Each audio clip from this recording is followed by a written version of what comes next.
Well, strap in everybody, because the Browns are in play for the first overall pick heading into the final week of the season.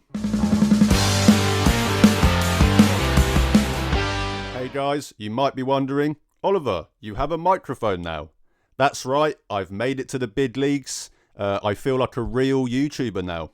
Speaking of the big leagues, it's a good thing that American sports don't have relegation, because the Browns are now tied for the worst record in the NFL. In what feels like some kind of sick, twisted joke, a season in which the Browns entered with the highest expectations they've had since reactivation, will most likely end up finishing it with the worst record in the entire league. A true failure beyond comprehension. Even the Raiders have a better record than us, man. If you don't laugh, you'll cry. But you're not here to hear me talk about how disappointing this season has been. We've been doing that all year, and we'll continue to do so in the off-season. And you're certainly not here to hear me talk about how devastating this loss was. I mean, shit, most fans wanted the Browns to lose this game. I think even the team wanted to lose this one, to be honest. So let's instead talk about the biggest storyline from this game. The Browns are legitimately in play for the first overall pick. Just imagine this was one of the years that we didn't have our first round picks, man. I'm sure Twitter and social media would be a great place for Browns fans. After the New York Giants decided to win a game they probably shouldn't have, the Browns currently hold the third overall pick and will finish with the third pick if they lose next week, along with the Patriots and Titans. But, and it's a big but, if the Titans and Patriots win next week and the Browns lose, then they will have sole possession of the first pick in the 2025 NFL Draft. We play the Ravens, who still have the division to play for, which is probably a good thing for the Browns. They will be playing their starters as they try to secure the win and the division. A Browns loss next week is probably the easiest part of what is needed to get the first overall pick. Then the Titans are playing the Texans and the Patriots are playing the Bills. So you might be thinking, well, that's never going to happen. However, both the Texans and Bills have both locked up their playoff seeding and will most likely be resting their starters.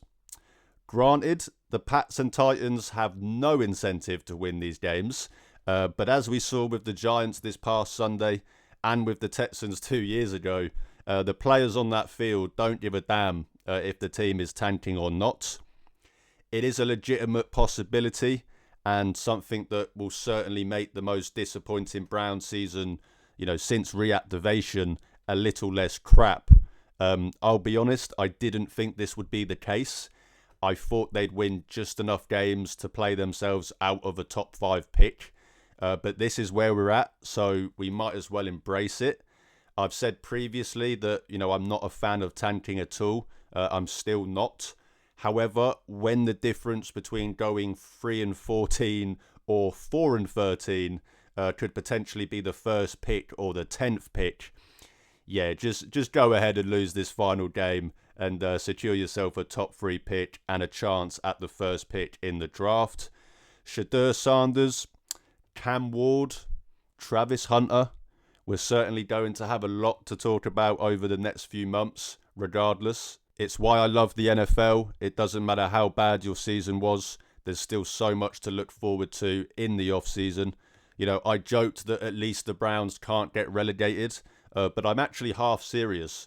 For any of my American viewers that are unaware, over here in the UK, teams are relegated to lower divisions, and we don't have a draft. So there is literally zero compensation for losing.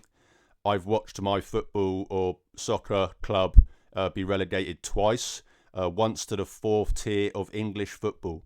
That's like seeing the Browns get relegated to the Big 12. Losing in anything sucks, but the best thing about sports is that there's always next year.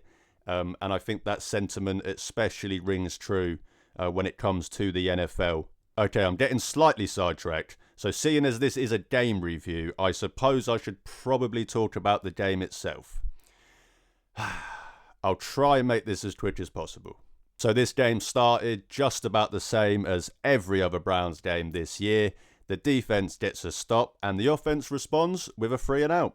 The Dolphins then scored the first points of the game after a 7-play, 26-yard drive, which resulted in Jason Sanders making a pretty low-driving 54-yard field goal. The Browns were able to respond with a 14-play, 66-yard drive of their own, which saw Judy and Ford with a couple of big plays between them, as well as multiple conversions on third down. But after starting the second quarter with first and goal at the 7-yard line, a 2-yard loss and an incompletion brought up third and goal from the 9. And in something that I can only describe as obvious tanking, the Browns ran a run play for 2 yards and settled for a 25-yard field goal. I'd be lying if I said that I wasn't nervous about Hopkins even making a 25-yarder, but he made it.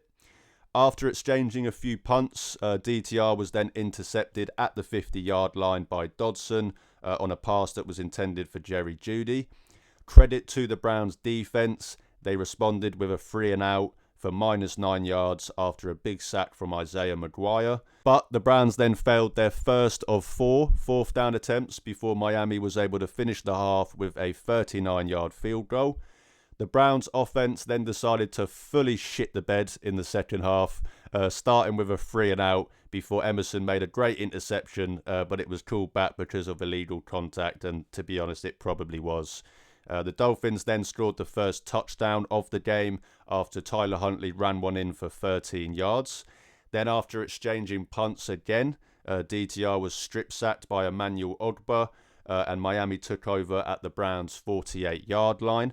However, the Browns defense responded, as they seem to always do, with their own fourth down stop after an attempted trick play to take it over on their own 38-yard line. They managed to drive down the field and once again had the ball on first and goal to start the fourth quarter, but ended up turning the ball over on downs after failing to get 9 yards in 4 plays. After another exchange of multiple punts, which saw Myles Garrett have his 14th sack of the season, the Browns turned the ball over on downs again at their own 20-yard line before the Dolphins put the nail in the coffin with a 7-yard touchdown pass to Jonnu Smith.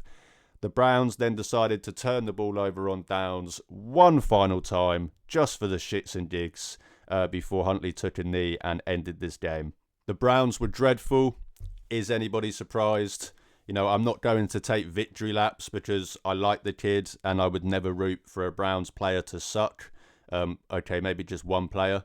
But DTR just isn't very good. I said the reason I didn't really see the point in bringing him in for Jameis was because I felt like, I'd already seen enough to know he's not an NFL quarterback. And that thinking has only been, reinforced these past few games. He's really bad. It's almost painful to watch.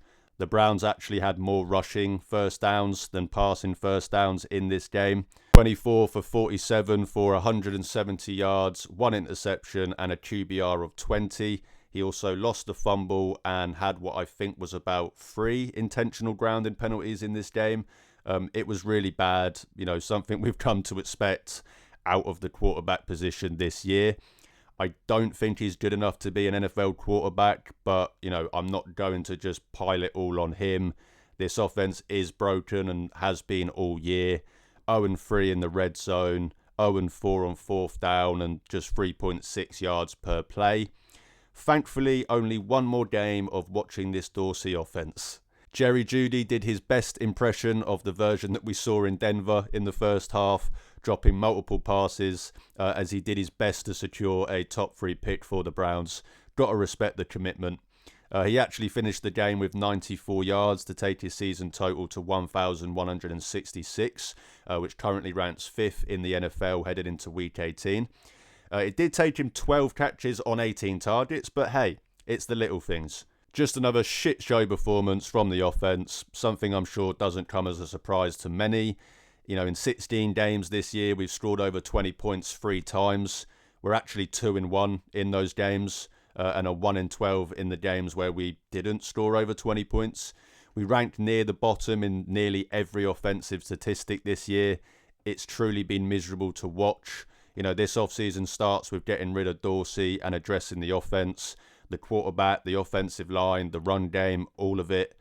Browns need major reinforcements on that side of the ball. A competent offense probably wins 8 or 9 games with this defense. We've seen this team run more than competent offenses under Kevin. So I don't think it's an impossible task, but it is going to take a lot of work. On the other side of the ball, I thought the defense played fine. They sacked Huntley 4 times, and they continue to build on their much improved run defense over the past few weeks, holding the Dolphins to just 74 rushing yards on 27 carries in this game. They did slightly get cooked a little bit by Tyler Huntley, but to be honest, I think that was just kind of a given. Of course, the guy that was on the Browns preseason roster and obviously used to play for the Ravens was going to come in and ball out. 22 for 26 for 225 yards and a touchdown, as well as 52 rushing yards and a rushing touchdown. Good game from Snoop. The Browns defense does struggle most against mobile quarterbacks, and he took advantage of that. But at the end of the day, the Dolphins still only had 20 points, despite the Browns offense turning the ball over twice and just continually, putting their defense in bad spots. So, to be honest, you can't really moan. Miles had 2 birthday sacks to take his season total to 14. Isaiah McGuire continued his breakout season with another sack to go with 2 tackle for losses and 3 quarterback hits as well. Just really encouraging stuff from the young man as he continues to prove, why this Browns defensive line really excites me moving forwards. Him and Mike Hall have been great this year. Add an Abdul Carter or a Mason Graham to this front, and boy, we could have a very, very exciting defensive line moving forward. Grant Delpit was also awesome in this game. He leads the team in tackles this year, added another 9 to that tally in this game, as well as a tackle for loss and a quarterback hit. He was just all over the field. A truly great weapon to have, in that safety room, and I'm glad we got the extension done last year. The linebackers were also pretty decent in this one as they continue to play without JOK. Devin Bush made some big plays, including 3 tackle for losses, and Diabate and Hicks were all over the field making tackles and, getting pressure on Snoop Huntley. Really encouraging stuff out of a room that, on paper looked like the worst unit on the defensive side of the ball coming into the year. Diabate and JOK are both still young, and it's really encouraging outlook for this linebacker room moving forward. Of course, if JOK is healthy to return to football, that is, still keeping him in my thoughts. Speaking of injuries, the Browns did have a few in this game. Jerome Ford, Denzel Ward, Pierre Strong, and Jordan Hicks all left this game and did not return. Hopefully just precautions, and to be honest, if there is any doubt, there's no need to play any of them next week anyway. If that is it for Denzel's 2024 season, then what a year it's been. I've spoken countless times throughout the year about how good Denzel has been. Truly one of the best seasons of his career from an individual production standpoint. Just been putting on a clinic, every time that he's out there. It is a damn shame that the Browns' records, will prevent him from getting the recognition that he deserves, because, in my opinion, he's been a top 3 corner in the NFL this year, and not only deserves to make the Pro Bowl, but deserves to be an All-Pro as well. But to circle back and put a ribbon on this one, just your average 2024 Cleveland Browns game. Bad offense, turnovers, penalties, and awful quarterback play. A solid performance from the defense, but ultimately not enough to make up for an offense that would be, nearly as productive if they just intentionally threw the ball, into the dirt on every single play. Miserable stuff, painful to watch. I sometimes wish that I wasn't so addicted to this sport and this team. Oh well, one more game to go, guys, and at least we have a potential number 1 pick on the line to keep our eyes out for. Now, as any of my returning listeners know, I always try to end these videos on a positive. I must admit it's becoming increasingly more difficult to do so when the losses keep piling up, but I'm committed to ensuring that I do not break my code. So, let's talk about Myles Garrett. With him reaching 14 sacks on the year, Miles has become the first player in NFL history to record 14 plus sacks in 4 consecutive seasons. He also became the youngest player in NFL history to reach 100 career sacks last week against the Bengals.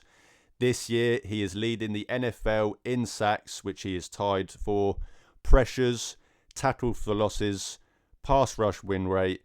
Despite the team being 3-13, despite his offense being a hindrance, despite the far fewer opportunities he has had to rush the passer, because the Browns are, unable to score points this year, let alone play with a lead.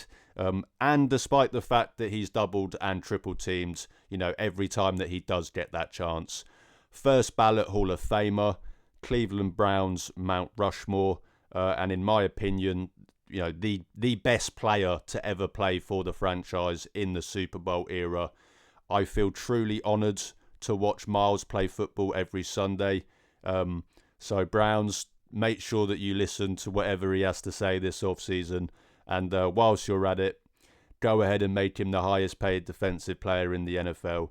Nobody deserves it more, man. And one last thing before I go. This will be the last video that I post of 2024. So I just wanted to take a minute to thank every single person that has supported me this year. I initially put off starting this channel, but I decided to pull the trigger at the end of September. And I'm really glad that I did.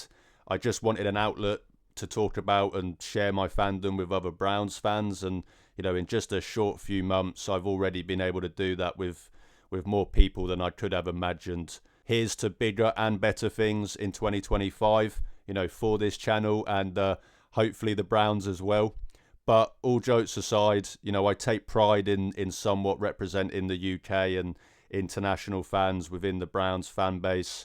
What is, in my opinion, the best fan base in the world. So I will personally try my hardest to provide content that you can not only engage with, but also feel involved with as well, as I aim to build a community here where everybody is welcome to come and share their passion for the Cleveland Browns. But that will do it for me today, guys. Thank you so much for watching. However you celebrate the new year, I hope you all have an amazing time. And remember, stay safe, take an Uber instead, and if it's after 2 a.m, don't send that text.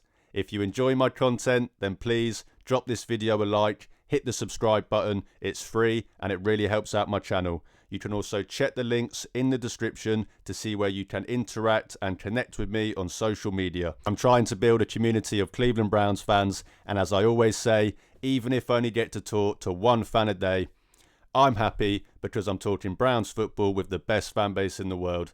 Thanks again for watching, guys. Have an amazing week, have an amazing New Year's Eve, and most importantly, go Browns.